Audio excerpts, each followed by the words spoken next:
as we told you, the Union line, the Union, by the evening of the 30th, the Union is in the position where you see the blue blocks. We're with Chucklehead McCook's corps, right wing of the Army. On the 30th, in rather savage skirmishing, McCook's men had approached via the Wilkinson Pike, crossing Overall Creek. Elitists like Marshal Crowley from Philadelphia are all in the 15th Pennsylvania Cavalry. These are elite people way above the social class, and they're going to have a really bad day. But by the end of by dusk on the 30th, General McCook's men are in position. His right flank, if you look on your right, on your map, is in contact with Negley's. His right flank, his left flank division is Sheridan. You don't want to be a brigade commander in Sheridan, because you're all going to be dead before the day's over.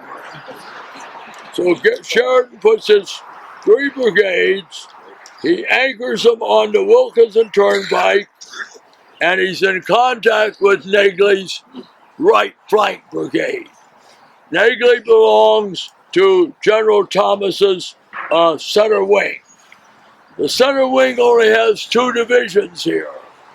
The division's commanded by General Negley of Pittsburgh, Pennsylvania, who will fall in, who will have a very bad day at Chancellor's at Chickamauga and will never command troops in the field again. On his left is going to be a division you guys from Illinois have to love. It's commanded by our future governor, General Palmer. And Palmer belongs to Thomas's corps, and it extends from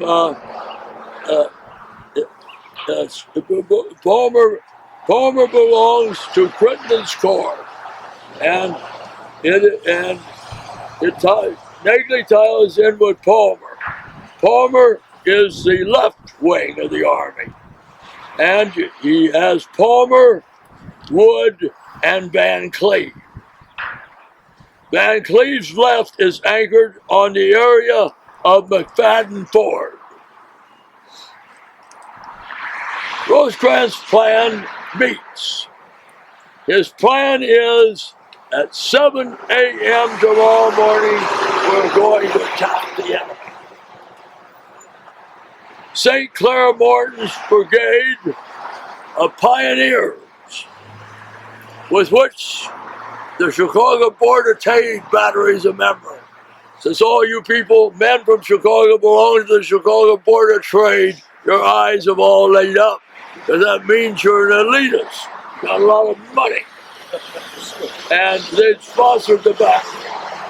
And they're going, so Van Cleve, so Crittenden, they're going to spend all the late afternoon of the 30th and most of the night of the 30th improving the route from to McFadden Ford, so men can cross fast, artillery can cross fast. And at 7:30 or thereabouts, Van Cleve's men, starting at 7 o'clock, have crossed the river at McFadden's Ford. And they're on the east side of the river. Bragg has met with his people, and his plan is we're going to attack at day dawn. It's going to be very foggy on the morning of the 31st. Now, General McCowan has brought his men from Reedyville, 14 miles east of Murfreesboro, through Murfreesboro, and has positioned him. His men are in line of battle 1/3 of a mile east of where I'm looking. He has deployed his 3 brigades along Cason Lane. Cason Lane existed there.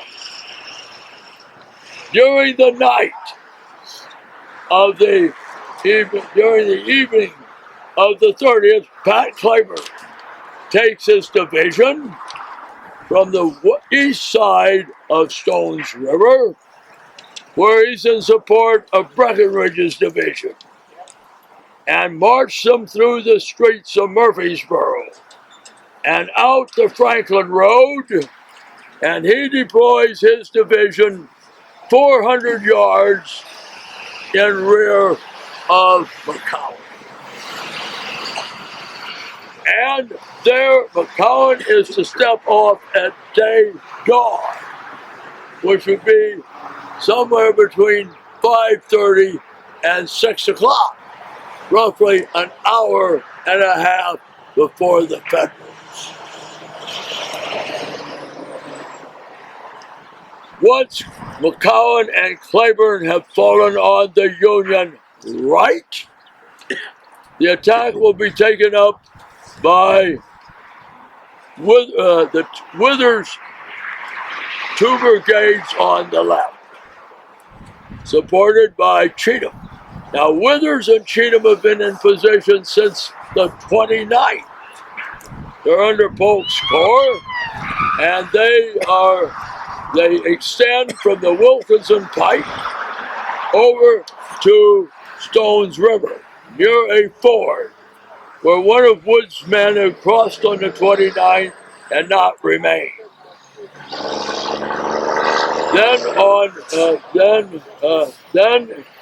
Meanwhile, all of Cretten's men, in theory, if it had worked like Rosecrans wanted, will be across Stones River and are driving southward toward Breckinridge. But it doesn't develop. Bragg attacks more than an hour and a half earlier, and by the time Van Cleve is across Stones River, he's going to find something's terribly wrong. We better get our tails back across Stones River as fast as we can, because suddenly you start hearing cannon firing getting closer and closer and closer, which indicates something has gone terribly wrong. McCook has not kept his promise. Rosecrans had told him at the meeting. McCook probably said that Catholic bastard, because Rosecrans is a convert and a very strict Catholic. And he has told McCook, can you hold your position if you're attacked? McCook either says I can or I think I can for an hour and a half. We're going to find out he ain't going to hold it with his right flank 2 brigades for over 15 minutes. And hardly does he learn that when Rosecrans suddenly is up there near McFadden Ford, what does he see? These guys coming toward him, running, looking all of them like Lee Harvey Oswald. Eyes when he shot. Terror. They've thrown away their weapons and everything, and they're running north as fast as they can. So Rosecrans is going to have to cancel his attack and redeploy his men, or he could see his army annihilated. the grass is going to operate very rapidly. Well, let's go off very rapidly now. It's very foggy that morning. Now, Billick, we're with August Billick. As I told you, until the fall of Brezhnev, he was the most popular American soldier in the Soviet Union. He is an out-and-out communist. He had fought he was a follower of Karl Marx and Engels. He had fought in a revolution. He was a Prussian soldier. He had fought as a communist in the 48 revolution. And of course, they didn't do well. They had fled to the United States. He had fled first to England and then to the United States. And he had formed the 32nd Ohio Indiana Infantry, all good German boys. And probably being slightly brainwashed by Philip. Philip's a good soldier normally, but he notices things aren't going well. Something strange is happening. And he's going to leave his brigade, which is on the extreme right. He has 4 regiments. One regiment faces south, like the road here. One regiment faces west here. He has a battery of artillery. And on that side of Grisham Lane, facing east, is Brigadier General Kirk, an Illinois boy who's soon going to be mortally wounded and captured with a battery of artillery. And Billick is back there talking to General McCook in the area where you can see McCook. McCook ain't down here very close, and Billick will be captured. So the Confederates move off. Now, they're going to probably swing too far west before McCowan begins to pitch. McCowan is to pivot probably earlier than he does. That means the men in McNair's brigade, the rightmost men, will suddenly change their direction. Instead of facing west, they will face south. The men on the 2 brigades to his left, Hector's Texans and Raines' brigade, will do the same. And they have now changed their direction and are advancing due north.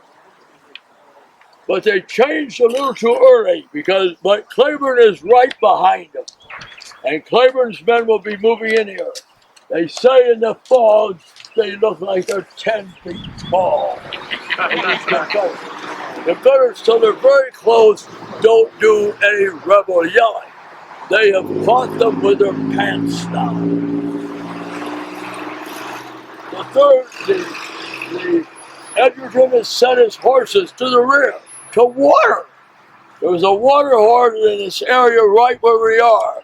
Where Edgerton's horses that pull his 6 limbers for their guns. They're not on the line. They're back watering. And it's going to be a disaster as Liddell crashes into Kirk. They flank here. Poor August Billick doesn't get a chance. He's coming back. They're shooting. I'm getting back to my man. All of a sudden he runs into a bunch of Confederates and he is captured. You're General Kirk. You're more unlucky. You're going to be mortally wounded and captured. And of the 12 guns they captured, the Confederates captured 8 of them. 8 of the 12. And the residue, what are they doing? Heading that way as fast as their legs can throw. If you've got anything heavy on the rifle, you're going to be throwing it down. You're running for your life. The response will be that fortunately Jefferson Davis thinks fast. Jefferson Davis will tell P. Sidney Post, a quarter of a mile up here, as we go north, Brother Lewis and I'll point out where P. Sidney Post, if you stand out that road and hope somebody doesn't run over you, you're going to see there's a slight rise, a quarter of a mile north of where you are standing. And that's where P. Sidney Post will form his 4 regiments and a battery of artillery. Good boys from Wisconsin astride that road. So that means they're on both sides of the road looking south. And they will gain, this will be the first serious resistance the Confederates are going to run. The only other guy that is a hero here in the Cook's wing is Phil Sheridan. I would like to have my friend Eric Wittenberg standing here because I have him weeping and eating crow. Because Sheridan, you may not like Sheridan, but Sheridan is going to save the Union Army now. He's going to get his 3 brigade commanders killed. Sheridan is one of these lucky men. He's where the fighting is. You will only be wounded once, and it's in a Road River war by Indians. So Indians wounded. The Confederates are never able to kill that 5'4", 120-pound son of a bitch. Sheridan had thought something was up because he can hear noises. Sheridan, remember, will be on Jeff Davis's left. The divisions are deployed from left to right, from right to left. We've already routed Philip and Kirk. Johnson has 1 other division. Now, my friend Lewis likes Johnson because he makes an ass of himself. And he says, I bet your wife loves him. Because he's going to say, when he's a cavalryman, I'm going out and bringing Morgan back in a box. And what is Morgan within a week has captured him? Now, unfortunately for the Union, he's exchanged. And he is over here. He ain't a very good general. It's the perfect choice. Now, he is way to the rear. He's backed by McCook with the other brigade of Baldwin. Baldwin's brigade will be soon running just as fast as the 2 other brigades along, and they'll capture 2 of Symington's guns. So that means within a half hour, the entire division is running for their lives. Post is going to get him some time, but back to Sheridan. Sheridan hears noises, and he's going to, at 4 a.m., he's going to alert his men. He has 2 brigades on the line. That's the brigade commanded by Joshua Sill. You don't want to be Joshua Sill, but you're going to be dead pretty quick. The other is by Roberts. Roberts is going to live a little longer. He's going to live till they go into the slaughter path. And the Schaefer, the reserve brigade commander, is going to be killed later today. So he does a grand slam here. He keeps his men fighting. You think, Marshal, you think Eric has ever stood here? No, nor will he. If he died, if he did, he wouldn't appreciate what I'm saying. So, Sheridan has his men alerted. But they don't know what force the Confederates are coming. And soon he'll have his men at least alerted. The batteries are in position, and now the Confederates send 2 brigades forward. They'll send Vaughan's Tennessee Brigade, and soon they'll send Mattingly's Brigade, and Sheridan's men are going to be on a pretty good position. And you can used to get it. At one time, the Park Service thought they might have that flag, but it didn't work out. But it's on a slope, and it slopes down. That means we can probably get a view of it from the interstate as we're driving.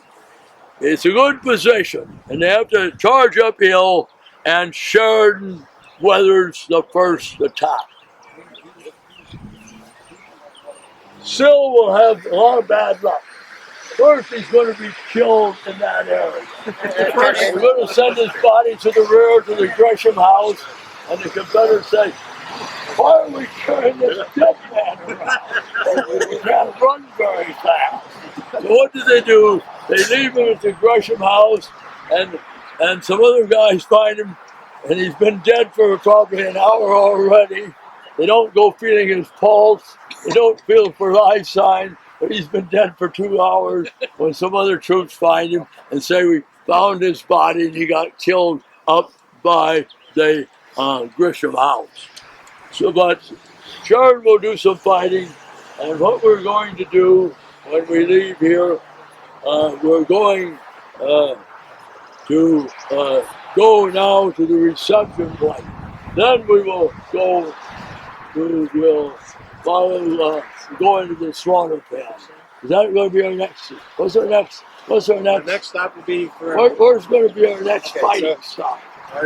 Our next. Well, we're going to go to the Rutherford County Chamber of Commerce Visitor Center, where you'll go and have a potty break, and that also happens to be in the vicinity.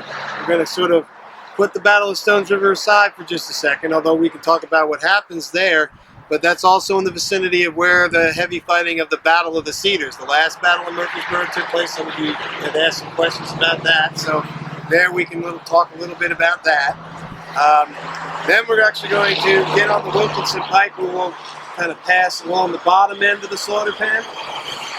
And on the bus as we go by, we kind of continue the story that Colonel Bars has brought us up to there. Where's going to be our next fighting stop after the rest stop? After the rest stop is actually going to be at Oaklands. We're going to be heading towards our lunch stop. We're going to kind of leave the Battle of Stones River behind for a little bit and get on into the raid as we go through town and stop at Oaklands, okay? Then we'll come back and actually get out at the slaughter pen and pick it up where we left off. Okay. But we're going to go down the Wilkinson Pike, so you'll be able to see it from the kind of Confederate perspective as we're going along the Wilkinson Pike. That fighting there along the Wilkinson Pike, and where some of that heavy fighting leading up to it takes place. Then you'll kind of have to shelve that a little bit as we kind of go back in time to July of 1862 as we kind of make our way up towards our lunch stop and go through the town of Murfreesboro. See some sights there, and then we'll come back and get right into the heart of the park itself, and then we'll get right down into the nitty-gritty of the slaughter pen, right where it happened for real. So, okay. A little bit of a timeline thing, right. but it keeps us on time. Now, the way we're going now to the rest area is we will be going right up Gresham Lane. We're going to go right up Gresham Lane, just like you and I talked. Yeah. Gresham Lane, and we're going to hang around. We'll point out where Post is. Right. We'll point out where the Gresham House is. Right. Which is now the Embassy Suites, because all right, take the lead. The silo's gone now. Okay. Sure. That would be me? Okay. Yeah. All right. So I kind of described this a little bit on, on the buses, or on the first bus, whatever you want to call it, where we've been. But, we're talking about the early stages of 1862. The big threatening movements of the Union against the Confederacy are the very slow movement down into Mississippi and the even slower, it almost seems, movement of the Army of the Ohio on towards Chattanooga. Nathan Bedford Forrest, in concert with some other commanders of cavalry, as they talked about, the Confederate cavalry itself in the early stages of the war is sort of dispersed and not all that well organized, and they're starting to take steps to undo that. One of the problems is it's a lot of colonels, and that requires people to compare when we were, who's in charge and all that kind of stuff. And one of the reasons that Forrest will receive his Brigadier General star as we move into this raid is because they're going to start establishing guys like Forrest as Brigadier Generals and start pulling cavalry together, making larger, more powerful groups that could still be mobile and strike and do significant damage to the enemy, either screening an army or in country. And Forrest seizes on an idea, as we've talked about Murfreesboro and the railroad and all the roads that come into it. He looks at Murfreesboro and he sees an opportunity to really put a monkey wrench in. Yeah, let's get him over here first. Let's get him to the army get him under the command of Kirby Smith. Well, I'll let you do that. All right, you do that that's what I said. I'll set up the Okay. stage. Okay, I thought you were having me do that. After the battle, after the Confederates evacuate Corinth and fall back to Tupelo, Forrest is been on leave of absence. He's recovering. He's recovering from a wound, and Buell's orders are to take the Army of Ohio.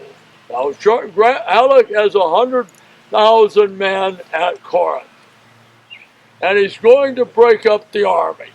He's going to tell Buell, I want you to take the Army of Ohio, and you're going to march east following the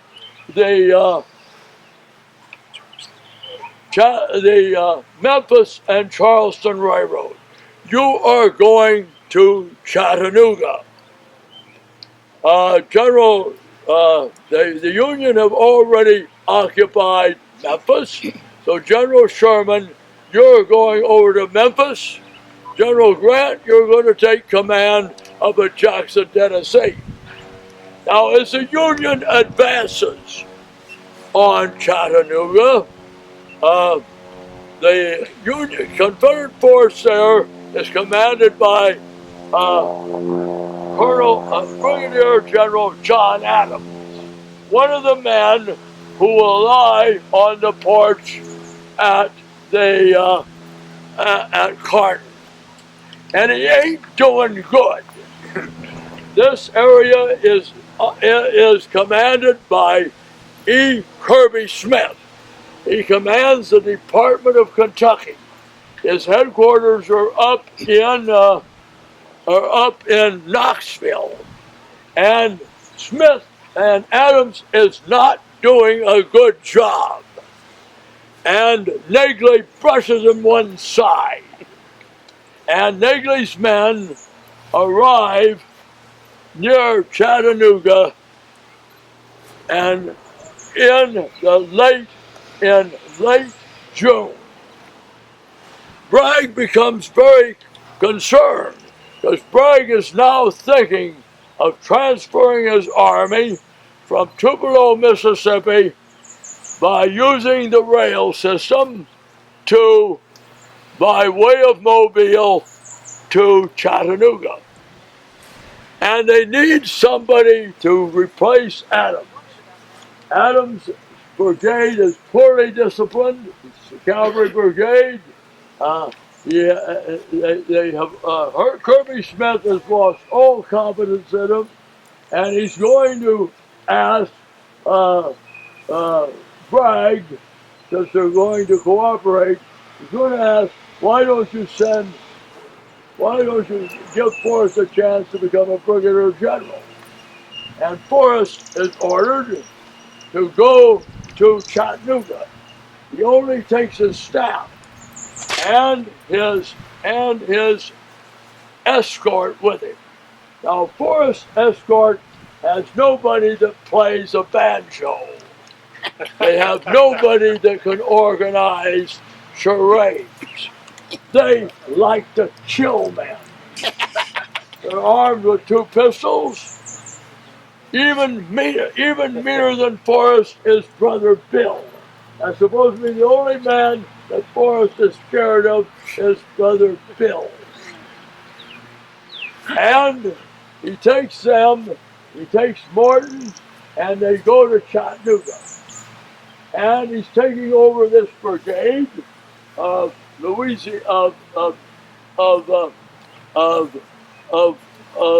Tennessee and Kentucky cavalry and Louisiana cavalry, and they're not very happy with him because he's one tough fellow. And he decides the best way to bother Buell, who is still moving with very slowly across northern Alabama. In fact, he's already reached Stevenson, Alabama, which is only 30 miles from Chattanooga. So Forrest is given a job, and I'm going to turn it over to my colleague here. He's going to take this cavalry brigade that has been poorly led, low morale, and he's going to make a raid on Murfreesboro. Why? Because it's garrison. If they can break the Nashville and Chattanooga Railroad, they will cause a lot of trouble. The Union had their problems. The colonel of the 3rd Minnesota and the colonel of the 9th Michigan detest each other. That's why the 9th Michigan camps in and around here. Where does the 3rd Minnesota camp? They camp very close to Wayne's Hill, very close to where we cross where the country club is. They camp there. They're as far apart as you can be and still in the area.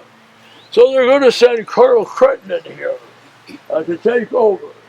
And he's going to make a big mistake. His headquarters are going to be in that corner building just opposite the door of the courthouse on the east side. And he has changed all the orders on who's guarding the roads, who's going that. And Forrest is going to leave. Only Forrest knows what the 13th day of July is. That's going to be Forrest's birthday. Now, Forrest is 8 months older than U.S. Grant. So you know, everybody knows what your U.S. Grant is born in, so everybody can figure out very fast what Forrest's age is going to be. And this is going to be very important, being his birthday. So he's going to cross the river at Chattanooga, go up and cross, go up the Sequatchie Valley, cross the Cumberland Plateau, and go through McMinnville. He will arrive from McMinnville, and he's going to arrive. They know he's coming. He set his scouts on ahead, and he rides into Reedyville, just 14 miles east of us. And the women have cooked lots of fried chicken. I'm using that because Marshall reminds me a lot in certain ways of Forrest. And that means they're going to eat, they're going to be welcomed there. And they run into scouts. and they find out the Union, up near Lebanon, they've captured a number of pro-Confederates, like this heavyweight. And they're in the northeast room of the second floor of the Murfreesboro courthouse. The northeast room, when we turn right to leave the square, we would be just opposite the second floor, the northeast room. They're under sentence to be hanged the next day, or as they use, swing them off. And they're probably saying their prayers, singing some hymns, because they're going to think they're in their last moments on this earth. Then 1 block from it is the jail. The people that have the plan of the town have the jail. They have a cruel jailer, like our friend Gibbs. So when he hears Forrest is in town, what's he going to do?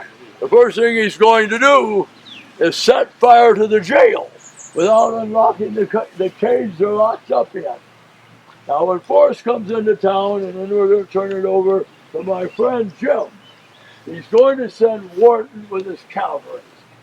They know where Crittenden is.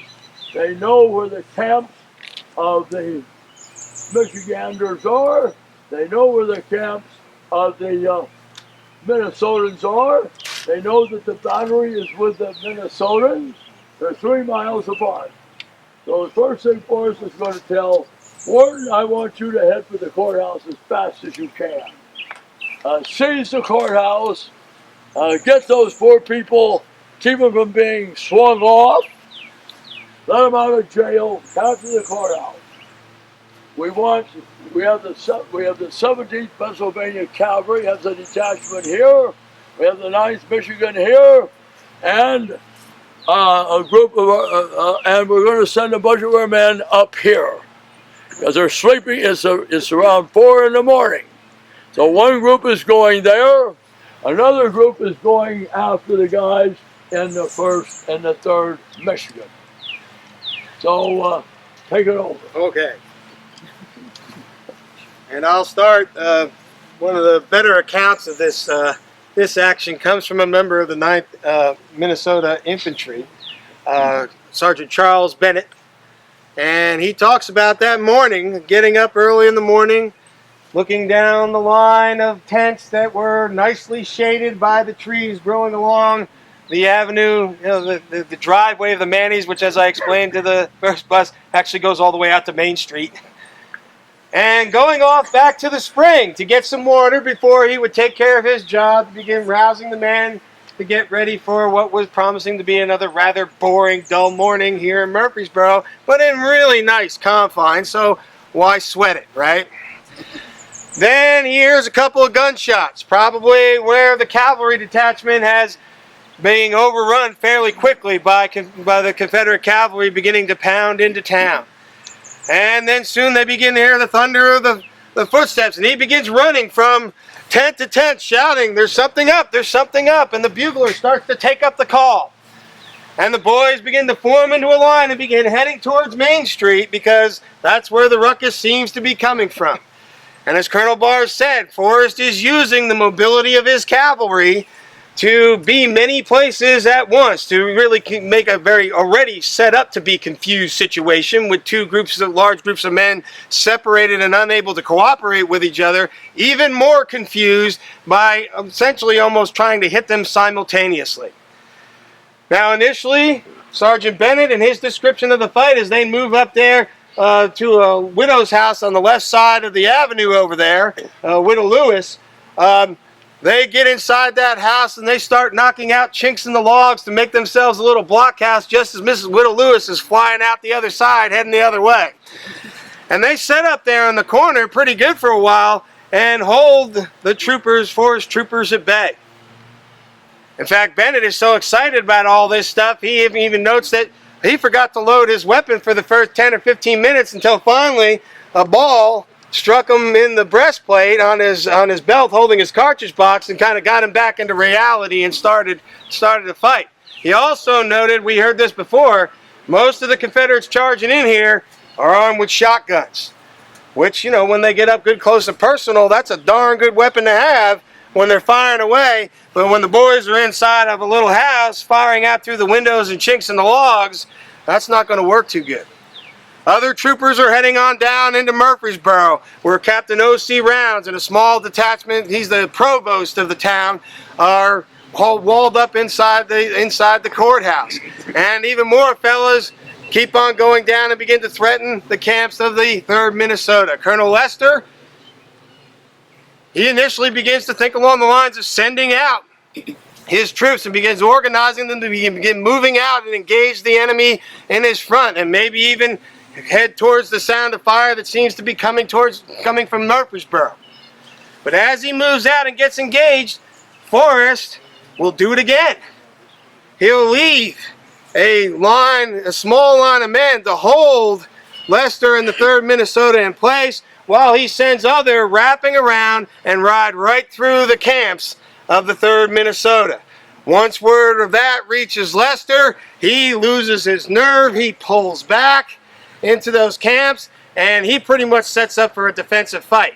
And the Confederates will then continue to attack and charge them, and when he's sitting on the defense, just like here with the 9th Michigan, they're able to stand them off, at least for a time. Soon they'll be able to cow the detail in the courthouse to surrender, and there might have been some torches and stuff involved in that. Yeah, you see that happen, and you're like, okay, we're done. And then now they've pretty settled into, the two groups are pretty well penned in, and then Forrest comes up with a great idea. You never want to play poker with Forrest, because this man knows how to bluff.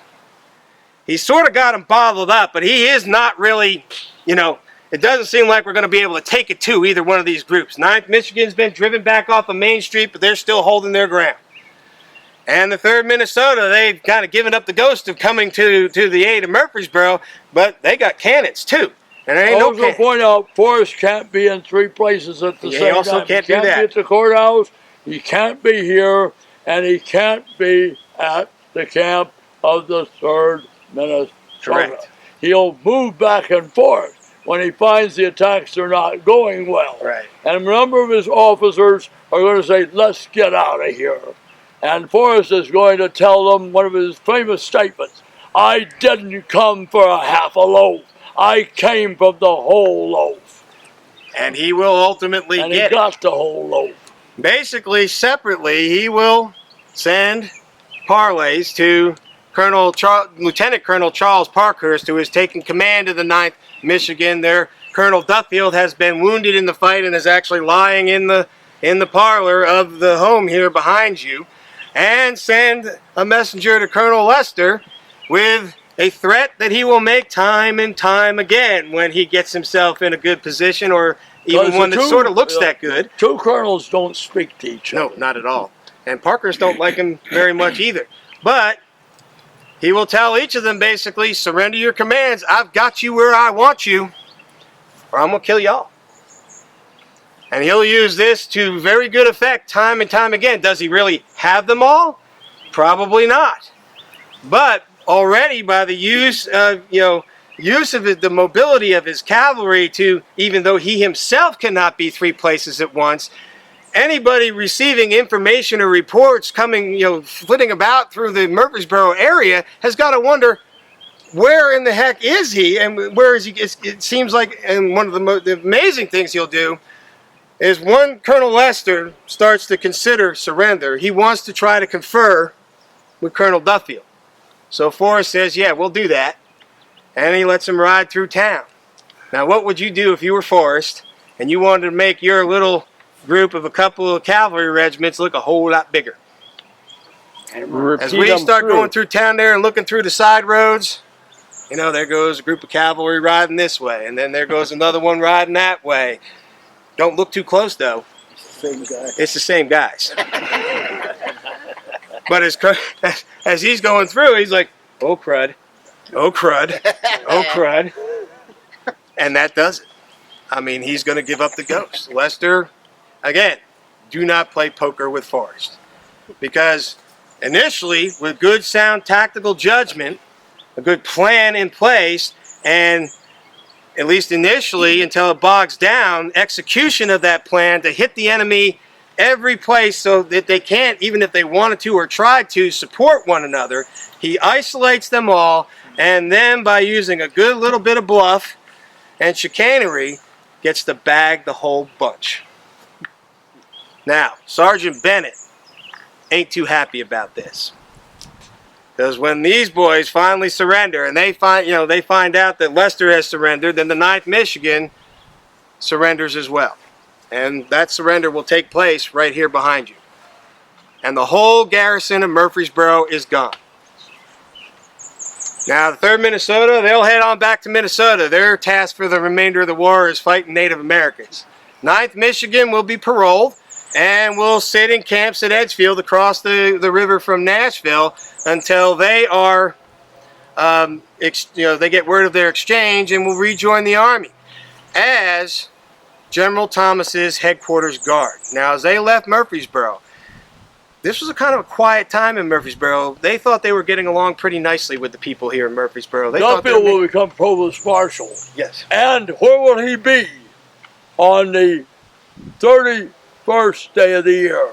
He's at Overall Creek, right, at the Horn House. And he has the most wonderful descriptions of these panic-stricken men who have thrown everything that is about their manhood in their flight from the rout that has occurred of Johnson's division. They've thrown away their weapons. They have thrown everything that they try to drill you not to have in the military. It's a devastating description of a panic-stricken group of men. Forrest will capture a battery of artillery. He'll capture around between 1,500 and 1,600 Yankees. He's lost a handful of men. He'll become a brigadier general. And then Bragg will make a big error. Bragg is convinced that Forrest is a guerrilla. He is not. So when they get into Kentucky, Bragg is going to make a horrible mistake. He is going to tell Forrest, I'm relieving you of your command of this unit that you've given unit pride, and you're going back to Tennessee and recruit another command. Forrest's dislike of General Bragg will begin there, because he turns it over to Wharton. And Wharton reports to Joe Wheeler, who we're going to find out that Forrest loathes the very ground that Joe Wheeler walks on. And Forrest will raise a new command, and that's the command he takes when he leaves Columbia on the 9th of December to go into western Kentucky, where he will destroy the Western and Atlantic Railroad and put it, the Mobile and Ohio Railroad, and there will not be a train passing over it for the next 3 months. And he returns with his men well armed from West Tennessee. And then right after that, he'll have a dispute with Wheeler over the Battle of Dover. And he's going to tell Wheeler, because he's repulsed, he's had 3 horses shot from under him that day at Dover on the 3rd day of February. And Forrest is laying on his keister in a cabin with his feet toward the fire. And Wheeler is writing his report. And Forrest doesn't like what he's saying. And he's going up, and Wheeler's a small man. He's almost as tall as Larry Gibbs, but instead of blubber, he's all muscle. He has a terrible temper.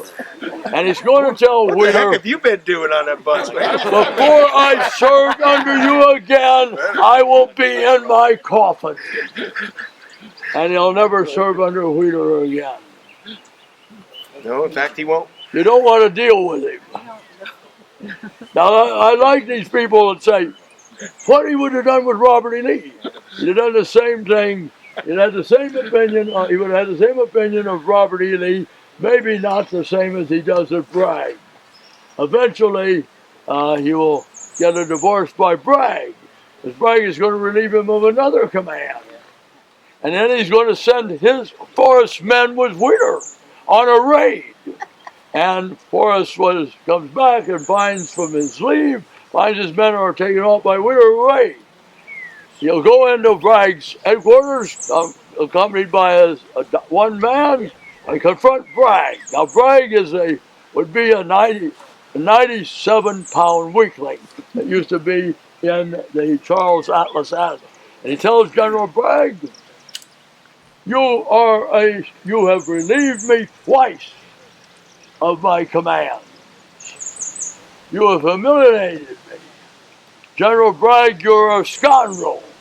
And if you were a man, I would slap your chins and make you resent it. And with that, he turns his back on, and the doctor says to him, he's ruined it. Forrest was ready to drag Bragg. He says he's a coward. He will never report me for what I just said to you. But cowards don't tell when they've been humiliated by physical violence. And he gets away from Bragg. So I think this is always a wonderful place to stop. Thanks for getting us on down. I've never been closer than the gate. Really? Well, we do have still a little bit of time on our schedule, guys. So if anybody wants to wander into their gift shop, they have quite a bit of. All right, who's pen it is? After pen all right. Sheridan will fall back. Initially, Sheridan is near the Harding place. It would be south of us in open ground, roughly 1/2 mile. Sheridan will fall back to where we are now, in the edge of the woods here. He's in the edge of the woods here. When we go through the woods, we're going to find lots of boulders. The boulders will make this very rough to move artillery through. This is a slaughter pen. So Sheridan has got back here. He still has one of his brigade commanders. Roberts is alive. Schaefer will die later in the day. Sill has been dead for 4 hours already. And Sheridan falls back here. Some of his men will face due south. Some of his men will face due west. And over there, facing that direction, is Negley's division of Thomas's Corps. So what do you have here? We have, along Van K. Blaine, we have Negley and Palmer. Palmer will be your future governor of Illinois. And they will be running off in that direction, facing south and east. They're now being attacked by Patton Anderson with his Mississippians. Coming in there are going to be Manigault's people, and Confederates are going to be down there formed along the Wilkinson Pike. We're in the edge of the woods. Our cannon are in the edge of the woods. We have 3 batteries of artillery. We have men of Rousseau's division over here, looking west. So you're in an area of a pocket, or if you're if you're in the German army, a kessel. So you would have Ramsor's division over there facing in that way. Over on the edge of the woods, about 200 yards that way, you have Sheridan here. And going back along Van Cleve Lane, you have Negley. Are you now pretty well oriented? Yes. Mm-hmm. Yes. Now the people that have the two recent maps.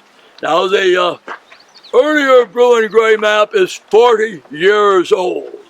The latest blue and gray map is only a couple of years old. It would have been much better.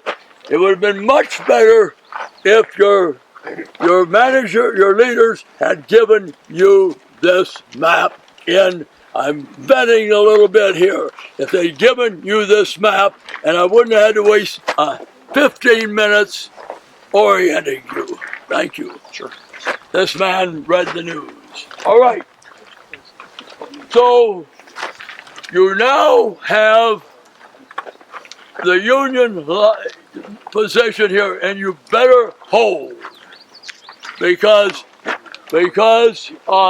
Rosecrans is forming a new main line of resistance along the Nashville Turnpike, which we will go to from here. It's incumbent that between them, Negley, Sheridan, and Ramsor hold this place as long as they can. And try to get out with as much artillery as you can. This would be just like in Poland and on the Russian front. Only the pockets, the kissels are huge there. Some of them with as many as 500,000 men in. But this is when the offensive troops have the enemy in a very, very bad time. There are a couple of kissels in the early blitzkrieg of Hitler into Russia in which he traps 500,000 men in a kissel. And he's going to kill or capture almost all of them. In the Kiev pocket and in the pocket up north of Minsk. They'll trap over 1 million Russian troops will be captured and killed or wounded. So this is a small scale of what happens is there. And Sheridan is buying this time for them. I wish we had Eric here to talk all about how good Sheridan is. No, he'd be saying how bad he is. Pure. So here we have cannons here. And now we're going to attack from two directions. Cotton Anderson on the left. James R. Chalmers on the right are going to be coming from the southeast.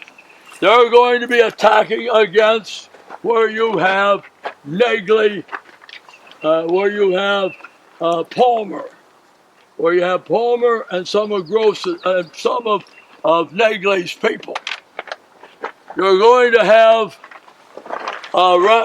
Rousseau with Beatty and Shepard attacking from defending that against Confederates such as Raines, Ector, etc. Attacking them from that way. Attacking from there are going to be Manigault, Confederates there, and we're going to hold them for better than an hour before this position is going to collapse. It is going to give Rosecrans invaluable time to set up his new line of defense, which is along the Nashville Pike and south of the railroad. Sometime during there, as they're riding along the railroad, our friend Colonel Garachet will suffer an accident fired by one of Semple's guns over on Wayne's Hill, and it will tear Garachet's off. He's done well. He saw Father Cooney that morning. He didn't see Father Miller. He sees Father Miller Cooney, and he's going to give him absolution because Garachet believes he's going to die. And he's correct. And as they're riding along between the railroad and the turnpike, moving from west to east, a projectile from one of Semple's guns will decapitate Garachet, like the headless horseman. He will stay about 50 yards in the saddle, riding with nothing up here. Part of his gore, his blood and brains will splatter Rosecrans. Close friend, terrible experience. Then he'll fall off the horse. That is, from here on down, falls off the horse. Other staff members will look at Rosecrans and say, General, you're wounded, you're wounded. Rosecrans say, no, that's the blood of a brave man. Also the gore of a brave man. So that's what he's doing, and it's giving him time to cobble together a line that with the round forest will enable the Army of the Potomac to survive. So it will be, and you're going to find out why you're going to lose a lot of cannon here. Because when they retreat through here, you're going into what distinguishes Stone's River. Each battlefield has its distinguishing mark. You have Snodgrass Hill. You have always, and Reed's Bridge, always associated with Chickamauga. You have Winstead Hill and the Carter House, always associated with Franklin. So the stand at the slaughter pen in the Union mind is going to be always identified with this. And the cedar breaks you're going to walk through here. And the boulders around there. And even a broken down carriage we're going to see in there. It's going to symbolize the fighting at the slaughter pen here and the loss of a large number of cannons. This is where Roberts will get to join General Sill, either in hell or heaven, because Roberts is going to be killed in this area here. Sill, of course, has been killed up by the Harding place, and his body will be found near the Gresham property. So I'll turn it over to my colleague. I've set the general tone, and then we're going to walk through here, and I want you to, if you fight at Stones River, it's the Cedar Glade. And you're going to walk through one of them now. The Union are going to use the Cedar Glade, and that's going to help the Union Army survive. You could think, what would